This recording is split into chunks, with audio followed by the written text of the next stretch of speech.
Hi hello friends, நான் உங்கள் அனிதா. சுவையான தமிழ் சமையல் இன்றைக்கி என்ன பார்க்க போகிறோன்னா, நம்ம சீரக சம்பாவில் மட்டன் பிரியாணி தான் பார்க்க போகிறோம். நம்ம சேனலை வந்து நீங்கள் சப்ஸ்கிரைப் பண்ணாமல் பார்த்துட்ருக்கீங்க. நம்ம சேனலை நீங்கள் சப்ஸ்கிரைப் பண்ணால் தான் நம்ம போடுற வீடியோஸ் எல்லாமே உங்களுக்கு நோட்டிஃபிகேஷனாக வரும். நம்ம வாங்க வீடியோக்குள்ளே போகலாம். பார்த்திங்கன்னா இப்போ அரிசி நம்ம ஒரு அரை மணி நேரத்துக்கு முன்னாடியே நம்ம ஊற வச்சு ரெடியாக வச்சுருக்கிறோம். இதில் இஞ்சி, பூண்டு, சின்ன வெங்காயம், பச்சை மிளகா, புதினா, கொத்தமல்லி இதை போட்டு நம்ம தனியாக அரைச்சி ரெடியாக எடுத்து வச்சுக்கலாம். இன்னொரு பக்கம் பார்த்திங்கன்னா மட்டனையும் நல்லா வேக வச்சு எடுத்து வச்சாச்சு. நீங்கள் பிரியாணி செய்கிறதா இருந்தால் கடலை நெய்யில் செய்யுங்க, அப்போ தான் டேஸ்ட் அல்டிமேட்டாக இருக்குங்க. நம்ம கடலை நெய்யும் ஊற்றி எண்ணெய் காஞ்சதுக்கப்புறமா நம்ம வந்து பிரியாணி ஸ்பைசஸ் எல்லாம் போட்டுக்கலாம். இது போட்டதுக்கப்புறம் பெரிய வெங்காயமும் போட்டு நல்லா வதங்கினதுக்கப்புறமா நம்ம அரைச்சி வச்ச பேஸ்ட்டை போட்டுக்கலாம். அதுவும் போட்டு நல்லா ராஸ்மால் போகிற வரைக்கும் வதக்குங்க. வதக்கிற அப்புறம் பார்த்திங்கன்னா தக்காளி, புதினா, கொத்தமல்லி, பச்சை மிளகா இது போட்டதுக்கப்புறம் நம்ம மிக்ஸி அரைச்சிருப்போம் பார்த்திங்களா, அந்த தண்ணியை கழுவி ஆட் பண்ணிக்கோங்க.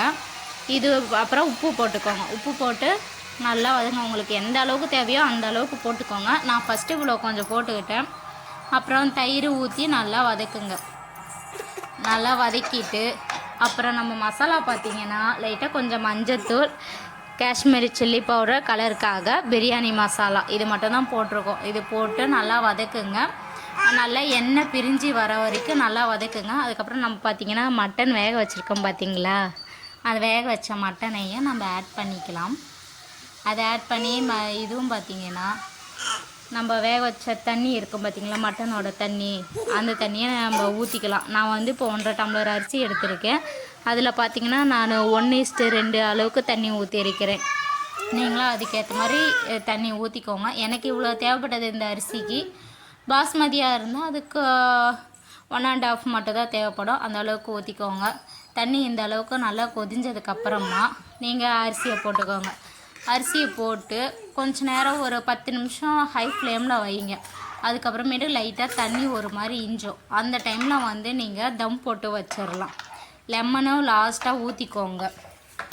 தம் போடுறதுக்கு முன்னாடியே ஆட் பண்ணி உப்பு, காரம் எல்லாம் நீங்கள் கரெக்டாக இருக்கான்னு செக் பண்ணிக்கோங்க. செக் பண்ணிவிட்டு லாஸ்ட்டாக இப்போ நான் தண்ணி ஊற்றி நல்லா வெயிட் போட்டு நான் வச்சுட்டேன். ஒரு 10 நிமிஷம் இருந்தால் போதும். எனக்கு 10 நிமிஷத்துலேயே எனக்கு ஆல்மோஸ்ட்டு சாப்பாடு நல்லா வெந்துருச்சு. உதிரியாக வந்திருந்ததுங்க.